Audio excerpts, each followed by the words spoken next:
Salut les devins, c'est Seikyo et bienvenue dans ma review du chapitre numéro 93 de Dragon Ball Super qui clairement au global m'a laissé plutôt de marbre. Cela dit, j'ai quand même quelques points à partager avec vous, à discuter, en sachant que l'un des points majeurs a déjà été détaillé dans une vidéo séparée. Ce n'est pas de ma faute, c'est simplement car ce sujet-là avait déjà été révélé par les officiels sur leur propre site concernant les échanges de paroles entre Vegeta et Goku autour de la méditation. Vous avez peut-être déjà vu la vidéo à ce sujet, elle s'affiche à l'écran, vous aurez une fiche en haut à droite de la vidéo, vous aurez également son lien en description, pourquoi pas en commentaire épinglé, en fait elle sera accessible facilement de partout. Si vous l'avez déjà vu, un grand merci, si vous souhaitez aller la voir juste après, je vous en remercie tout autant, et si jamais vous avez la flemme, eh bien tant pis. En plus de ce sujet-là, et tout comme dans la review précédente, je ne reviendrai pas sur les éléments qui sont déjà très propres au film super-héros de base. Ce chapitre numéro 93 porte pour titre le plan du kidnapping de Pan et sa suite, le 94, est attendu pour le 20 juin 2023. Une ouverture sur Broly qui aurait pu être intéressante, mais ils ont raté le coche. La bataille Goku-Broly n'a pas réellement lieu, même s'il est suggéré qu'elle prend un petit peu place ici, contrairement au film où c'est coupé avant même que les premiers échanges de coups ne nous soient montrés. C'est à peine mieux, mais en termes d'avancée, c'est 1 mm de plus. Vous me direz c'est toujours mieux que rien, mais ça vole pas très haut. Cela laisse alors sa place à un flashback qui, à mon sens, est loin d'être le bienvenu concernant le film Dragon Ball Super Broly. Vous savez à quel point je l'apprécie, mais il a déjà été résumé à 2 reprises dans le manga Dragon Ball Super. La 3e n'était pas utile. Je réitère la remarque concernant le fait que le Ikari de Broly ne semble pas y apparaître, volontaire ou non, peut-être pour les besoins du résumé, on s'en fiche un petit peu. J'espère en tout cas que cette forme ne sera pas éludée à l'avenir, car comme je l'avais développé, ça pourrait être une piste, une belle perche tendue vers un simili SSJ4 de Broly. S'il se contrôle, s'il assimile le Ikari à sa forme full power, ça peut donner quelque chose d'assez détonnant, une évolution Saiyan mortelle et non divine dans l'œuvre. Bon, j'espère qu'ils ne vont pas simplifier à ce point-là l'évolution des pouvoirs de Broly, ça serait quand même dommage. Finalement, tout s'emboîte avec le film, avec un petit peu plus de détails, de développement sur le sujet de la méditation, déjà développé dans la vidéo précédente. Un passage que je n'appréciais pas dans le film, qui aurait pu être bien tourné et être appréciable, mais c'était extrêmement maladroit, voire même incohérent. C'est différent dans le manga, il ressort une volonté de corriger le tir, mais toute cette bienveillance apportée par Toyotarou ou je ne sais qui, me donne l'impression presque d'empirer la situation. Mais contrairement à toutes ces discussions de bistrot que je peux voir sur YouTube et sur Twitter pour essayer d'enfoncer Dragon Ball, certains ont une volonté désespérée de tuer le père à tout prix, je ne sais pas pourquoi. Il est clair et net que ce passage ne m'a pas plu dans le film, il est clair et net qu'il ne m'a pas plu ici. Il y avait clairement d'autres éléments à plonger à l'intérieur de ces bulles de dialogue, notamment entre Goku et Vegeta et également entre Whis et Goku. En apparence, on a presque l'impression que Vegeta explique les fondements de l'Ultra Instinct à Goku, c'est un comble. Mais si j'apporte un nouveau degré d'analyse qui ne viendra pas sauver la situation, j'en suis clairement conscient, et si cela peut vous rassurer, c'est pas mon objectif. Dragon Ball Super, Toyotarou, Shueisha, ça appartient pas à moi ni à mon père. C'est que premièrement, alors ça c'est un moindre bien, contrairement au film dans lequel j'avais l'impression que les personnes en charge de cette partie-là du scénario étaient débiles, que ça soit Toriyama ou pas, c'est l'impression que j'en avais. Ici, j'ai plutôt l'impression d'avoir quelqu'un de bienveillant mais de maladroit. Ou peut-être de bienveillant mais de coincé par le fait que des propos ont été établis par le film et que les remixer dans le manga un peu trop lui ont été interdits. C'est pour moi l'une ou l'autre des situations. Secondo, derrière tous ces cafouillages, j'ai l'impression de comprendre quelle est la démarche. Même si ça ressemble à une équation absolument impossible à résoudre, j'arrive quand même à en tirer quelques éléments de compréhension. Mais il me semble que derrière tous ces énormes ratés par rapport à tout ce flanc là autour de la méditation, il y a quelque chose et qui rebondit avec ce que j'ai détaillé dans plusieurs vidéos dans le passé. Si vous étiez là, je vous salue, je vous en remercie. Concernant le problème qu'est devenu l'Ultra Instinct. On partait de quelque chose d'assez classieux, de sobre et spectaculaire à la fois. Ce paradoxe-là en faisait un petit peu sa force auprès du grand public et des fans de l'œuvre, et quelque chose dont l'évolution nous paraissait à peu près toute tracée. Si l'on prend les entraînements de Goku et Vegeta depuis les débuts de l'entraînement avec Whis, au tout début, vraiment les premiers épisodes, chapitres, etc., il y a toujours eu la même ligne directrice, le corps qui doit bouger plus ou moins tout seul, l'espèce d'osmose entre le corps et l'esprit, ça nous parlait à tous, c'était compréhensible, jusqu'à l'éveil de l'Ultra Instinct au tournoi du pouvoir, c'était quand même assez clair, on voyait qu'il y avait encore de la marge. Dans le film Broly, on a eu l'impression que Goku n'y parvenait pas, c'était assez cohérent, et puis Arc Moro Granola, on est parti dans absolument tous les sens, maîtriser, pas maîtriser, le vrai, le faux, le vrai aux cheveux noirs qui a l'air plus fort que le faux cheveu gris, mais le cheveu gris s'appelle le maîtrisé. Bon, je caricature, mais je suis pas très loin de la vérité en même temps. Et la problématique que j'ai détaillée au-delà de ça, c'est que à chaque fois, l'Ultra Instinct se dotait presque d'un nouveau principe. Un coup, Goku doit laisser surgir ses émotions, un coup, il doit les renfermer, un coup, il doit être en osmose avec, un coup, il doit entendre les paroles de Bardock, un coup, il doit tout oublier. On a l'impression que c'est tout et son contraire. J'avais émis de grosses craintes par rapport à ça, je ne sais pas, il y a peut-être un an, je ne sais plus, quelque chose comme ça en arrière. Je pense que certains d'entre vous en minima s'en rappellent, vous me le direz en zone commentaire. Et j'avais été au-delà du cadre de Dragon Ball Super en vous disant qu'à cette époque, on avait Super Dragon Ball Heroes aussi qui battait son plein, avec pas mal d'épisodes autour de Goku Ultra Instinct, vous vous rappelez Goku Daishinkan et tout ça. Et que même si ça fait pas partie du canon, dans l'esprit collectif, ça vient rendre encore plus flou la situation de l'Ultra Instinct. Et en fait, j'essaye vraiment de dégrossir et de voir quels sont les points clés dans cet avancement de Goku. On part d'une base dans laquelle Whis, un maître en la matière, tente d'apprendre à Goku de faire le calme, tel le calme du mont Paozu, pour parler en termes Dragon Ballesque, d'avoir une osmose corps-esprit, d'avoir le corps qui puisse agir, réagir, attaquer, contre-attaquer tout seul, et donc de ne pas se laisser parasiter. Cela a pu être mis en application face à Jiren, avec les difficultés que ça implique, avec la durée de limitation d'utilisation, etc., ses avantages, ses défauts, mais c'était plus ou moins dans la lignée de Whis. Arrive l'arc Broly, dans lequel il s'est presque rien passé, c'est plus ou moins normal. Il y avait un dépassement des limites au tournoi du pouvoir, qui n'était pas réellement le cas face à Broly, qui était une menace, mais au final, vous le savez, je considère plutôt Broly comme le héros de son propre film, qui est menacé par tout le reste, par son propre père, par Freezer, par Goku et Vegeta et Gogeta, qu'un ennemi à part entière. Goku a détecté que ce gars-là avait le cœur pur, la menace était moins imminente qu'au tournoi du pouvoir, qui était quand même un enjeu de destruction totale, annihilation de toute forme d'existence, de tout le multivers. C'est pas la même chose que dans le film Broly. On zappe, on arrive dans l'arc Moro avec une menace qui à terme dépasse Jiren et dépasse Broly, ce qui met Goku dans une situation de difficulté extrême avec un ennemi purement maléfique qui est donc totalement contraire à Jiren ou à Broly qui sont bons. Là on a un ennemi avec Moro qui surclasse les deux précédents en puissance mais qui vient aussi attaquer Goku au sens psychologique. Émotionnellement parlant, il l'attaque. Et on l'a vu dès la première case où Goku ressent Moro, dans laquelle, alors j'ai plus la phrase exacte, mais il disait qu'il ressentait comme si des millions d'âmes étaient en train d'appeler à l'aide lorsqu'il a ressenti la présence de Moro. Et tous les actes maléfiques commis par Moro ensuite, jusqu'à ce que Meru se sacrifie, sont venus perturber émotionnellement Goku, contrairement aux deux précédents affrontements. Aussi bien son corps que son esprit doivent aller au-delà en même temps. Tandis que la fois précédente, face à Jiren, c'était surtout le corps. Il fallait qu'il puisse se mouvoir tout seul, réagir, etc. L'esprit était relativement tranquillisé car Jiren le lui permettait, et ça suffisait. Et on se retrouve alors avec un entraînement de Merus qui suit directement les principes de Whis. Merus a tenté d'apprendre à Goku exactement la même chose.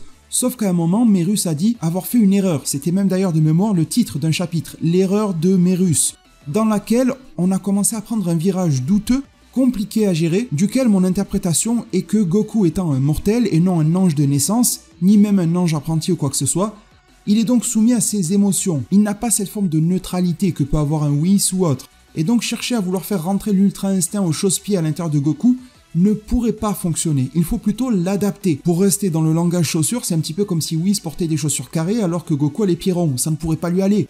Et donc l'entraînement a été adapté et Goku a commencé à développer son relationnel avec les émotions. Tout d'abord en se laissant emporter par la colère, puis en la canalisant et un flux d'énergie a pu se dégager. Ça, c'était face à Moro. Il continue ensuite son entraînement de manière plus ou moins classique. C'était avec Whis, mais il n'y a pas eu de réel gros apport, jusqu'à ce qu'arrive la scène avec Bardock et le vrai Ultra Instinct, qui, je le crains, ne sera pas le vrai. D'ailleurs, il a toujours les cheveux noirs. Ce vrai Ultra Instinct, on en a eu des explications officielles, etc. Je vous ai déjà fait un petit short sur le sujet. Ce que j'en comprends de ce terme vrai, c'est que ce n'est pas le vrai Ultra Instinct au sens angélique pur. C'est pour moi le vrai Ultra Instinct qui fait en sorte que ce rond que j'ai pris pour représenter Goku arrive plus ou moins à rentrer dans une boîte carrée. Il est vrai pour Goku, pour le mortel, le Saiyan, le terrien adopté qu'il est. Il est vrai par rapport aux capacités et aux limites de son corps. Il est vrai et parfaitement adapté aux évolutions, aux fluctuations émotionnelles de Son Goku. Et au lieu de les rejeter, de les mettre de côté, de les canaliser comme face à Moro, cette fois-ci Goku a décidé de les embrasser totalement et de vivre un petit peu dans l'héritage de Bardock. Comme le dit la vieille expression, chasser le naturel, il revient au galop. Ce que Whis et Merus tentent de lui apprendre, c'est d'agir comme un ange, et de chasser totalement le naturel et de ne jamais le voir revenir au galop. Mais cela semble, pour le moment, pour le mortel qu'est Son Goku, être une tâche impossible. Voici pourquoi il évolue ainsi. Mais même si j'arrive à mettre en lumière tous ces points-là, ça me semble être un puzzle, un vrai casse-tête. C'est extrêmement brouillon, c'est extrêmement maladroit. Je pense que simplement quelques fans de l'extrême vont se mettre à raisonner comme ça, et encore certains me donneront tort et je ne leur en voudrais pas. Je pense que le grand public s'en fout littéralement de ce que je viens de dire, je pense que le grand public a besoin de quelque chose d'un peu plus concis, d'un peu plus efficace, d'un peu plus clair. Ça peut être compliqué, ça peut avoir plusieurs degrés de lecture, mais ça ne peut pas être brouillon à ce point, et aussi déstructuré. Ça donne l'impression de partir dans tous les sens, et ce n'est pas bon. Et du coup, ce qui vient appuyer, donner du crédit à ce raisonnement que je viens d'étayer ici, c'est cette case-là où Whis dit à Son Goku, case qui a l'air totalement lunaire, mais vous allez voir qu'elle fait du sens, il lui dit, je cite, « Se focaliser uniquement sur son corps comme un idiot ne peut être considéré comme un véritable entraînement. » Alors là, ça peut faire sauter au plafond, mais remis dans son contexte, je viens de le dire, la dernière évolution de Goku Ultra Instinct, c'est le vrai, dans lequel il est en osmose totale avec ses émotions. Ça veut dire qu'il ne fait pas ce que Whis et Merus lui ont demandé de faire, les mettre de côté, faire abstraction, fusion du corps, de l'esprit et tout ça. Il n'y a aucune neutralité. Ça veut dire qu'il laisse son esprit aller et venir comme il le souhaite. Ça lui permet d'avoir un meilleur équilibre, meilleure efficacité au combat pour le moment. Ça veut dire que Son Goku se repose actuellement, même concernant l'Ultra Instinct, uniquement sur son corps. Chose qui fonctionnait face à Jiren, mais qui ne fonctionne pas face à Moro, qui ne fonctionne pas face à Granola, face à Gas, face à Black Freezer et les probables menaces suivantes. Je pense que ces pages-là, autour de la méditation de Goku, machin, tout ça, tout ce qui a fait scandale, là, bon, parfois c'est certaines personnes qui ont jamais lu Dragon Ball qui essayent de le descendre un petit peu plus, qu'ils commencent par ouvrir le premier tome et on parlera plus tard, mais malgré tout, il y a de vraies raisons de crier un petit peu au scandale, et derrière tout ce scandale, moi j'en tire ce raisonnement-là, mais comme je vous l'ai dit, ça ne vaut pas grand-chose, c'est des cacahuètes, et c'est super mal fait, super mal amené. Dans l'échange qui suit, Goku dira que c'est plus facile à dire qu'à faire, et Whis dit que le moment où tu auras le déclic n'est pas encore arrivé, Goku. Et ça aussi, on peut le comprendre, vu qu'il n'est que sur son Ultra Instinct aux cheveux noirs maximisé, on sent qu'il y a encore beaucoup de chemin, parce que cette forme-là ne lui permet pas de venir à bout de toutes les ultimes menaces, parce que derrière, il y a la forme aux cheveux grises, on ne sait pas trop ce qu'elle devient, mais dans l'état, elle dure pas très longtemps. Le colosse de Ki est superbe, mais ça se vide très très vite d'énergie. Il lui fallait l'énergie d'un simili Genkidama pour l'alimenter, c'est quand même énorme. Donc on comprend qu'il manque plusieurs étapes à Son Goku, mais en même temps, on nous parle de déclic, mais ce déclic-là, on a l'impression que Goku l'a eu au tournoi du pouvoir, on a eu l'impression ensuite que face à Broly c'était impossible, on a eu l'impression qu'il l'a eu face à Moro suite à la disparition de Merus, et on vient tout juste d'avoir l'impression qu'il l'a eu face à Gas et compagnie avec le vrai Ultra Instinct. Malheureusement, mes craintes, émises il y a plusieurs mois ou années sur ma chaîne en arrière, se réalise pleinement. On est totalement dedans le problème, l'énorme paradoxe qu'ils ont eux-mêmes construit autour de l'Ultra Instinct, et celui-ci repose sur un seul élément, c'est que les auteurs doivent galérer énormément à trouver des voies d'évolution. Simplement qu'il y a une histoire à faire progresser, qu'ils veulent poursuivre pour des raisons commerciales, marketing, artistiques, allez savoir, mais ils ont commencé avec l'Ultra Instinct, ils ne peuvent pas le laisser comme ça pour tout d'un coup passer au Super Saiyan 4 ou je sais pas quoi, il faut rester cohérent. Mais cette cohérence n'est là que dans le nom, au final oui c'est l'Ultra Instinct, mais qu'est-il devenu? Il est en train de devenir une sorte de parodie de lui-même, ou en tout cas une version incompréhensible de lui-même, alors que c'était pourtant à la base relativement clair et très appuyé sur des fondements d'arts martiaux. Enfin bon, je pense que je pourrais en parler encore plus, mais on va poursuivre dans ce chapitre-là qui entame le combat Goku-Vegeta sans Broly, tout comme dans le film. C'est un petit peu mieux amené avec Whis qui va dire tu vas t'asseoir et observer un combat dans lequel aucun des deux n'est autorisé à laisser sa rage prendre le dessus. Au lieu d'avoir un combat Goku-Vegeta qui est juste là pour le show, et on ne comprenait pas pourquoi dans le film il était là sans transformation, même si il est vrai que Whis les interdisait déjà auparavant, ça reste constant tout de même, là c'est appuyé par le fait que Broly doit regarder les deux autres, et il doit les regarder se battre à leur maximum, mais sans se transformer. Ce qui a le don d'ailleurs de me rappeler le combat qui était sympathique entre Trunks et Goten au tournoi des arts martiaux, dans lequel le Super Saiyan était interdit, et Goten l'a quand même fait. C'était pas dans un élan de rage, mais pour se sortir d'une situation désespérée, ce qui peut être plus ou moins relié. Et outre l'utilité scénaristique à cela, ça démontre encore plus du paradoxe de Broly, qui peut résister tant bien que mal face à Gogeta Blue, mais qui en même temps doit apprendre des bases, mais qui est digne de ce que Pan apprendra bien, ou de ce que Goten et Trunks apprenaient lorsqu'ils n'étaient alors qu'enfants. Malheureusement, rien ne sera détaillé concernant Freezer, forcément ça fait plus de sens ici, Goku va dire que Freezer ne peut pas se ramener ici, donc il a décidé d'apporter Broly, c'était un apport que j'attendais dans le manga, malheureusement pour le moment ça n'y est pas, c'est un début de déception, vous savez que je n'aime pas enterrer la peau de l'ours avant de l'avoir tué, donc il reste encore des chapitres pour peut-être en discuter de Black Freezer dans cet arc super-héros, ça pourrait être intéressant au moins en filigrane. Pour le moment c'est totalement mis de côté, je ne me fais pas d'espoir, mais malgré tout, avec les ajouts et flashbacks, j'allais être mal poli, mais en tout cas inintéressants qu'ils nous ont fait, je pense qu'ils pouvaient parler de Black Freezer au lieu de faire ça, mais ils ne l'ont pas fait. Pas d'évolution majeure dans le relationnel Beerus, Shirai, etc., Remo, tout ça. Le manga, tout comme le chapitre précédent, me donne un peu plus l'impression d'être au cœur des situations, tandis que le film me donnait plus l'impression de voir un résumé d'un arc. Là, j'ai l'impression d'être plongé dedans, comme si une petite caméra espionne type ruban rouge me permettait d'accéder à tout ça.